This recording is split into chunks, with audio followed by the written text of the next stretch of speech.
జగన్ అవినీతి పైన enquiry commission వేయాలి.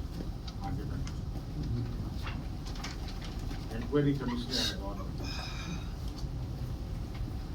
అలీబాబా 40 దొంగల మాదిరిగా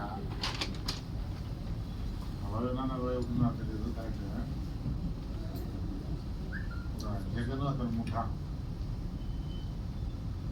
లంపెన్ సెక్షన్ల మాదిరిగా దోపిడీ చేశారు రాష్ట్రాన్ని. వ్యవస్థలను పతనం చేశారు. ఎంతవరకు పతనం చేశారో మీకు తెలుసు. ఆ పతనం ద్వారా వాళ్ళు ఎంతవరకు సంపాదించారో కూడా తెలుసు.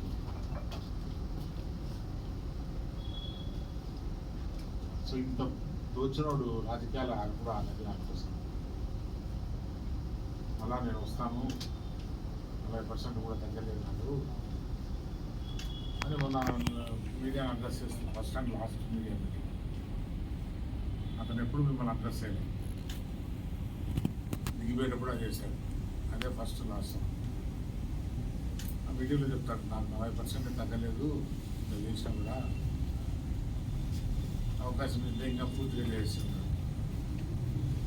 సో ఇటువంటి దోపిడీదారులు ఈ రాష్ట్రాన్ని పరిపాలించడానికి అనవద్దు. ఇంకా ఎంత పూర్తి ప్రజలు వాస్తవాలు ఎంక్వైరీ కమిషన్ వేయాల్సిన అవసరం.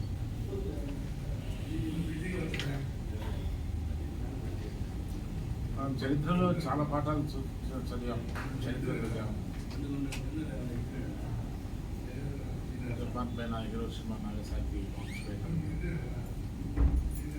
అంటే అమెరికా బ్రిటన్ గడ్డి కూడా మలవనేటువంటి పరిస్థితి ఏర్పడింది. ఈ గుడి ప్రాంతాలు గడ్డి కూడా మల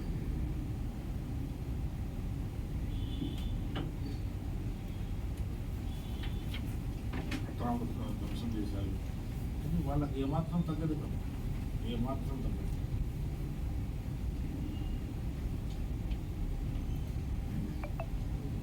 పంతొమ్మిది 24 మధ్య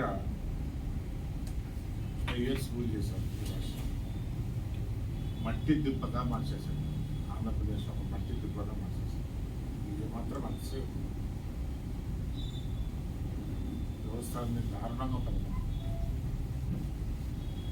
కొంతకాలము ఎలక్టెడ్ గవర్నమెంట్స్ లేకున్నా కూడా ఈ సిస్టమ్స్ రన్ చేస్తాయి అక్కడ సార్. ఒకప్పుడు ఒక అడ్వైజర్ ఉన్నాడు గవర్నర్,